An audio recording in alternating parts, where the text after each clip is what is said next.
You're still on to the conversation on Lagos Television. We do expect you to engage us on our various social media platforms for our topic of discussion on the program today.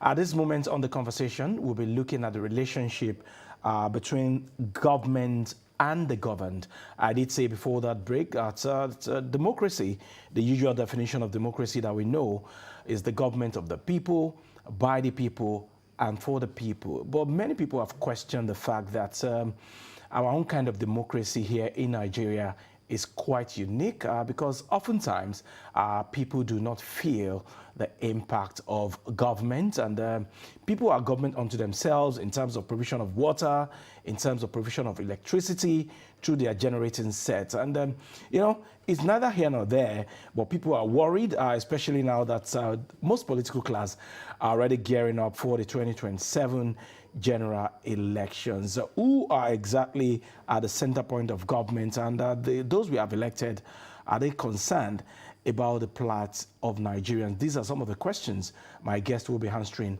on the program today. We have with us in the studio Adewale Adeoye. Adewale Adeoye is a senior colleague, is a journalist, and of course a political affairs analyst. It's a pleasure to have you. Thank you very much. Good morning. Okay, by my own understanding, like I just told our viewers now, democracy should be for the people, by the people, and for the people. But in this part of the country, in this part of the world rather, what we have, is it truly a semblance of democracy? Or it can be better? Well, I think first of all, we need to realize that the world has passed through various phases, spanning centuries. There have been wars, there have been so much conflict, an era of monarchy where you could not question authorities. And then over time, people realize that, look, you cannot, the so-called monarchies were not created, they were not brought from heaven. They were people who after some time organized themselves, became property owners, landowners, and then chose somebody among themselves to be the king. And then they took over properties of people, and then you now talk of the age of slavery where people are enslaved, people are caged, irons were put in padlocks and all that. And people begin to think that this kind of system will bring conflict, and actually brought a lot of conflict, violence, resistance, all over history. And I think this was what gave birth to democracy. That people should have, they should have a say, in the affairs of the economic, social, and political life. And when you are talking about democracy, you are talking of government of the people, for the people, by the people, and for the people. So it means that those that we elect should actually be our servants. They should go there. Not our leaders. Our lords, not our leaders. We have given them the opportunity to rule us. And that's why we provide everything for them. To govern us with our consent. And that's why we gave them a lot of comfort in order to make them not to have any excuse. They have free houses to live. They have money to feed their wives and children. They have free health services. They have free cars. They have generated. If there is no light, they must have light. If there is no security for everyone, they must have security. So we submit our sovereignty to them to hold it in trust for us. And that's why a lot of things are expected from them. And there must be trust before you can have this kind of relationship. Trust is a kind of a firm belief that somebody or an institution can protect you and that you have no reason to fear.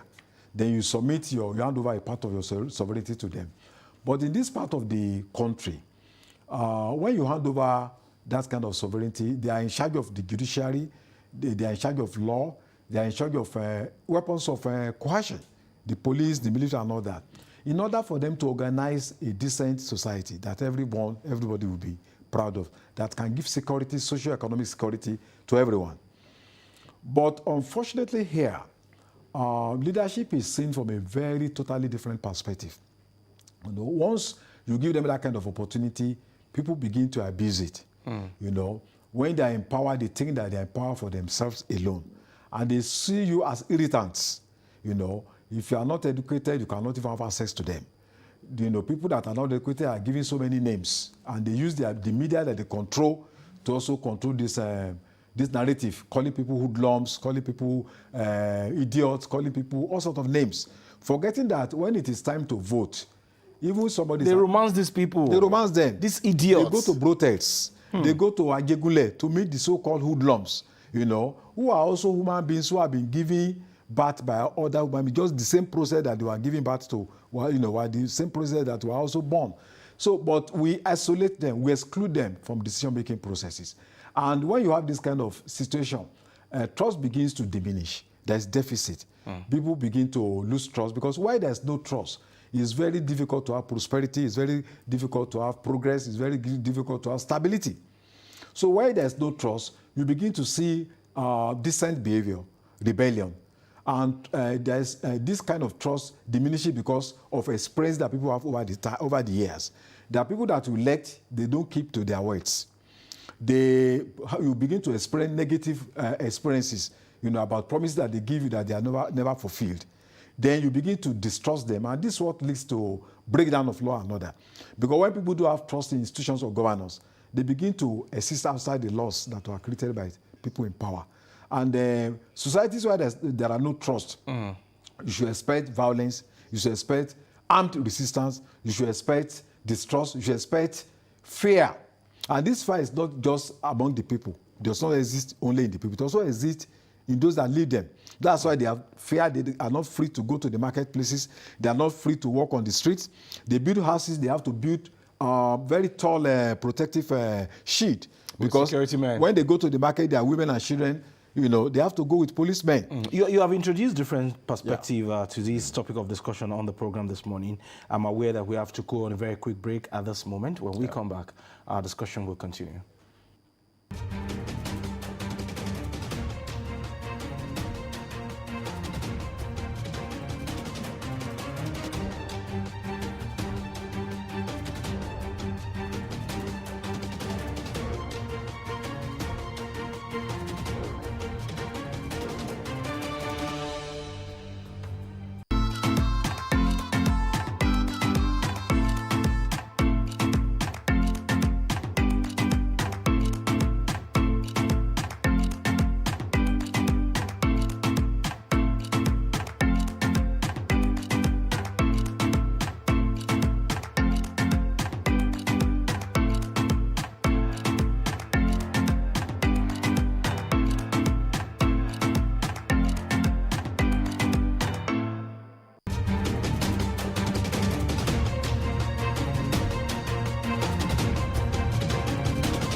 You're welcome back. I still have Adewale Adeye with me in the studio. And before that break, you were highlighting the fact that those who are leading us, who are governing us, they are afraid of their shadows because of the way and manner in which they are relating with those people they are meant to serve.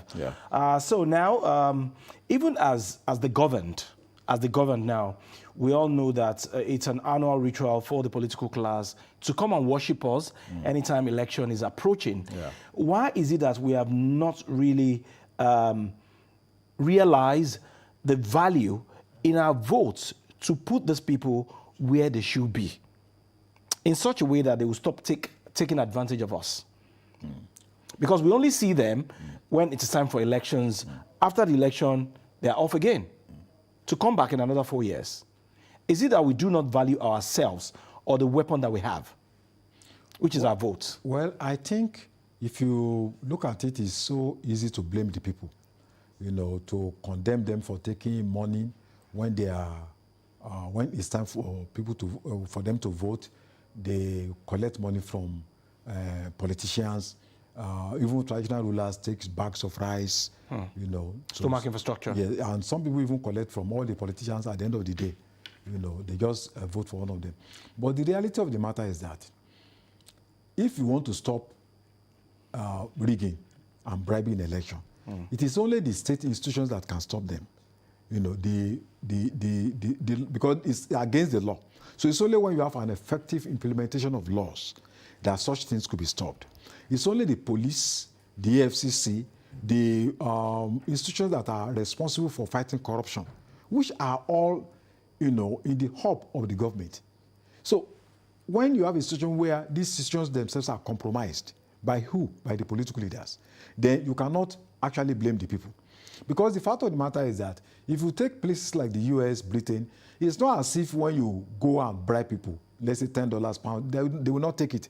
But the politicians will not do it. And also the system will not allow it to happen. But what has happened is that over the years, we have seen politicians criminalize the people. They weaponize poverty. When people are impoverished, they are vulnerable. So the politicians seize that opportunity to, give them tokenism, in order to be able to secure their votes. And when they get to this kind of position, and people realize that they bought their position, people don't care about what they do any longer. They believe they have been settled. Politicians also believe that, look, we have also settled the voters, so we don't owe them any obligation.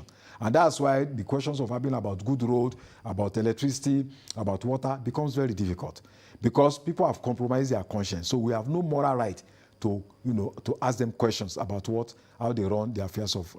But the fact of the matter is that it's an wind that blows no one any good. Because if things continue like this, there'll be a stage that the tokenism you are giving will not be able to meet the mammoth aspirations of the populace. Is that why we have these end bad governance protests? Exactly.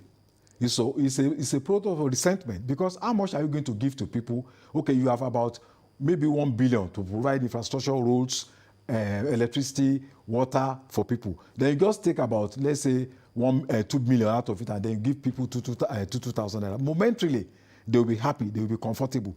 But the next day, you see that anger will replace, their perspective of anger will seize them. Anger and everything will take over position of their lives. And after some time, they will be compelled to rebel against the same people that seems to have been very good to them. And that's why we need to be very careful to realize that tokenism, has a limit. It cannot become a policy of government. It cannot become a permanent directive principle of the state. After some time, there's a limit to which giving tokens to people can address their fundamental needs. And that's why we are asking our government that, for instance, if you take, we are giving 2 billion each to states, 36 states, that, okay, go and use this money to buy palliatives. There are good aspects of it. People will eat, for 1 or 2, 3 days. But what happens the next day? And that's why we are thinking that if you are giving this 2 billion to each state, then, okay, each local government take 30 million and go into agriculture.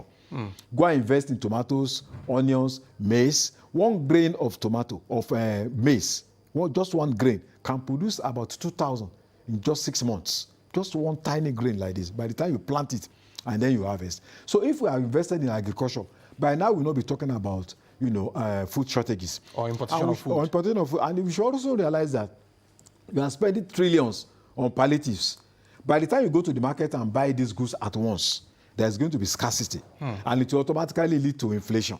So if you have about, let's say, a state or your state, you go to the market, you buy items worth 1 billion naira. There's going to be scarcity, there's going to be shortages, and that shortage automatically will lead to, high rise of prices. Now we are talking about inflation of 34.2.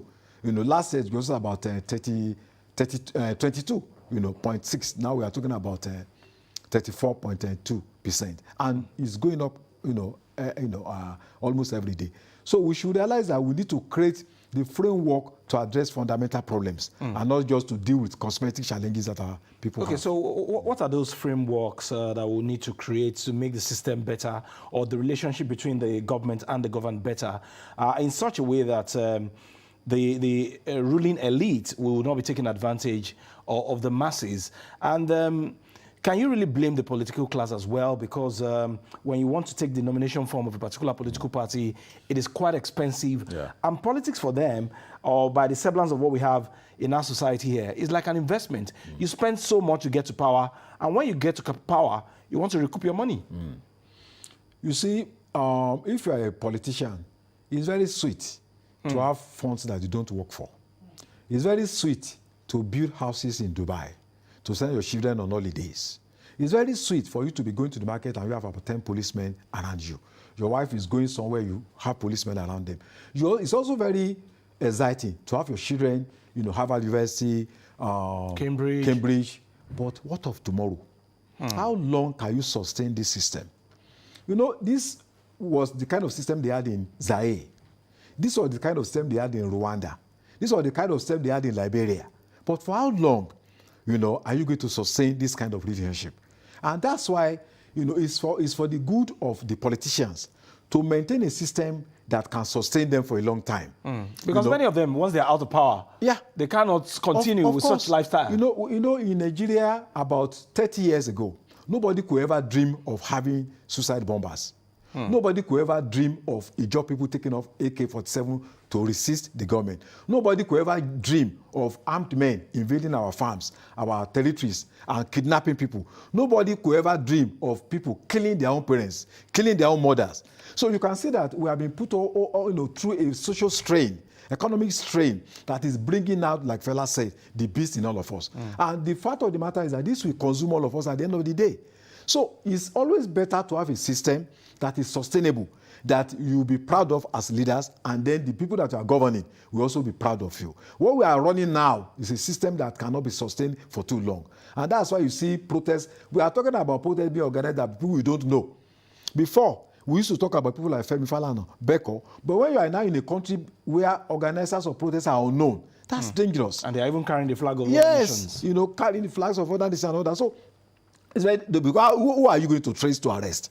Before you can say, okay, Femi Falana, Beko and all that, you can trace their own. But now, we cannot even predict the prospect of spontaneous uprising and that at makes any it more moment. Dangerous. It's more dangerous.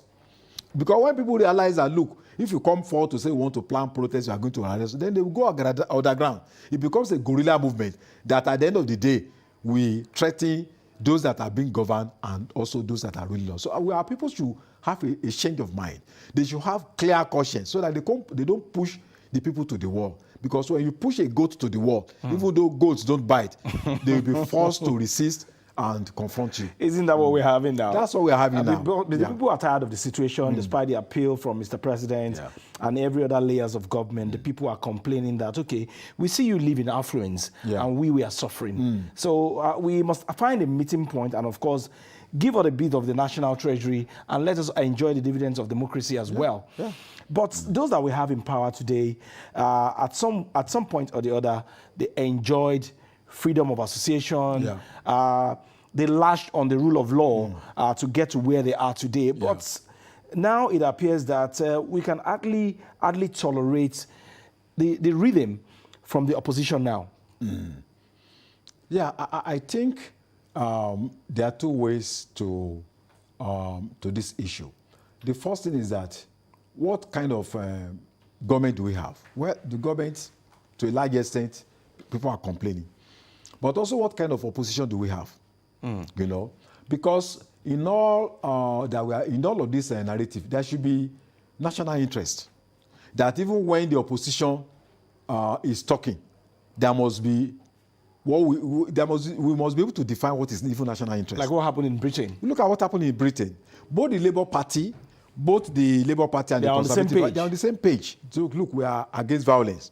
We have seen a situation where, for instance, Atiku came up to condemn, and somebody said hashtag Igbo must go. We can't even trace the person. Maybe that person was even an agent provocateur. Maybe it's even somebody that's not even from the southwest. But when some people call a press conference in the north, they were seen, they were known, TV people were there. They called for the expulsion of Igbo from northern Nigeria. Atiku did not utter a word. So you can see how people can feast on dissent to further their own electoral fortunes. And I think that is not good. It's not good for us. There should be a common denominator that people have the right to protest, but violence, we are all opposed to violence. And that's why I expect opposition to be qualitative. And that's what we see in this country is that opposition figures that oppose the government because they are just not in power. And everything that government does is not a good thing to them. And even when you see the quality of the president, the issue, they are not qualitative. They are not based on research, on figures, to say, okay, we are opposed to this. This is the alternative solution that we are bringing. But you just condemn, all of them accepted that they were going to remove the subsidy, including Peter Obi, including Atiku. We have all the, the clips. Now that subsidy has been removed, I mean, you are now saying, oh, it should not have been removed. But in the first place, you all supported the idea of subsidy. So you can see, the idea of, self-deceit. You can see that they are not honest opposition figures. They are just there. They will have been worse if they also have that kind of opportunity to be in power. Okay, if the ruling class should continue this way, earlier when we started this program, my colleague and I over there, we identified the fact that the northern elite, they are taking advantage of children to promote the spirit of violence in that part of the country. If things should continue this way, what are the dangers ahead for the ruling class? I think we have seen consistently that when power goes away from a particular section of the country, they become nervous, they become agitated, because their only pot of soup is political power. Their only patronage is political power. When you go talk about industry, they are not there. Insurance, they are not there. Education, they are not there. Is this politics? That is where they eat. So the idea of power changing from, even though within the same party, it's not, a lot of people within the ruling party from a particular part of the country are not happy. And we saw that in the build-up to that election. There were all sorts of intrigues to ensure that they stop the current president from emerging, from even participating in the primary. Even within his party? Within his party. And we should have noticed that for 8 years, he was isolated. His strength, not just him, was isolated. The party did not hold conventions. They did not hold conventions. And I can assure you that he had no single person as a minister in that government.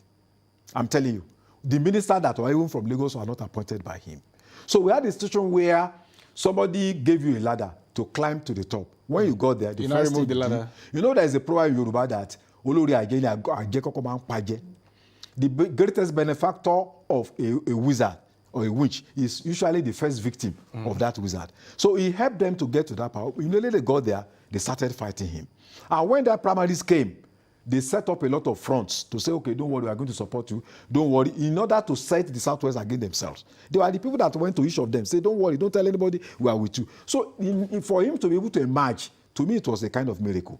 And I think for the past 1 year, if we were to be honest, there are a lot of landmines.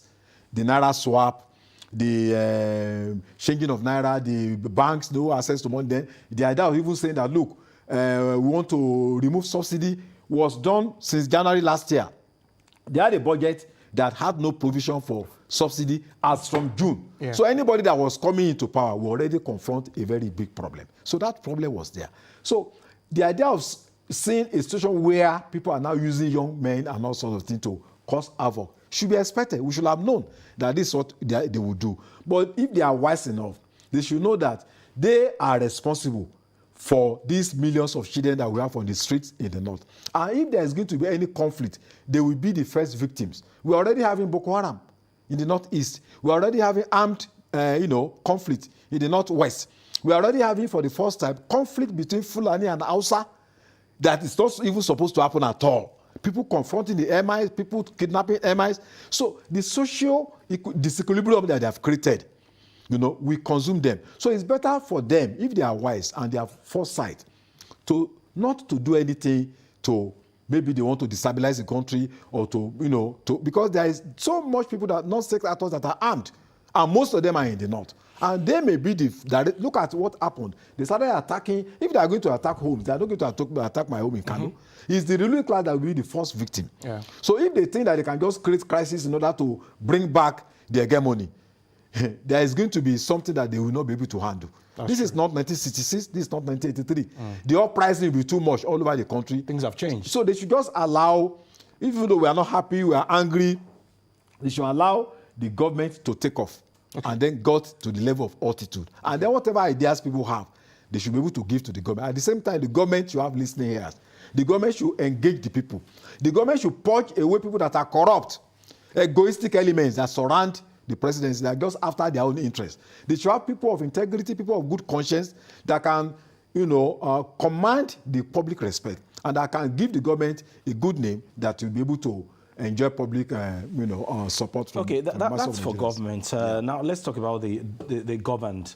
now that we all know that everybody is angry, we are hungry, we are angry, and the protest is still happening in some parts of the country.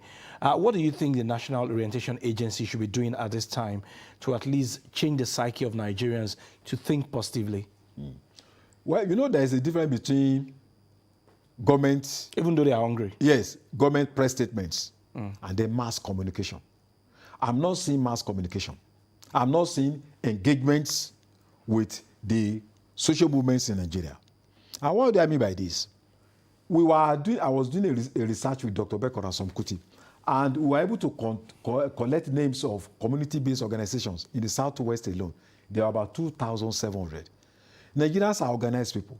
You see Barbers Union, you see Sawmillers Unions, you see Hunters Unions, you see all sorts of organizations. The government is not reaching out to these people to engage them. If you just think that when you issue a statement and then it's on Twitter, it's on this, then you have communicated with people. No. Forgetting the grassroots. The people, their leaders must be engaged. And that's why I think that National Orientation Agency, is not doing enough. And of course, National Orientation Agency is national. At the state level, what is the equivalent of such an organization that is expected to reach out to the people? So the government also needs organs at the state level, apart from the NOA, that can also be an organ that will reach out to strategic layers of the society, that will engage them, talk to them in the language that they understand. I don't think that is happening now. Okay. And I think that's why we need to do enough, in terms of inclusiveness, to ensure that people have understanding about what the policies of government are. All right, that's a very good point to end the conversation this morning on the relationship between government and the governed. Adewale Adeoye sharing his views with us on that particular topic of discussion today. And of course, it's calling on government to engage the people the more, especially at the grassroots. And of course, it challenged the National Orientation Agency to also engage the people and make them see reasons why they need to be patient with the government of the day. We thank you very much for your time. Thank you very much. All right, we'll be going on a very short break at this moment. When we come back, it will be time for Joy and Adibimpe to take you through another topic entirely from the Lagos end. Stay with us.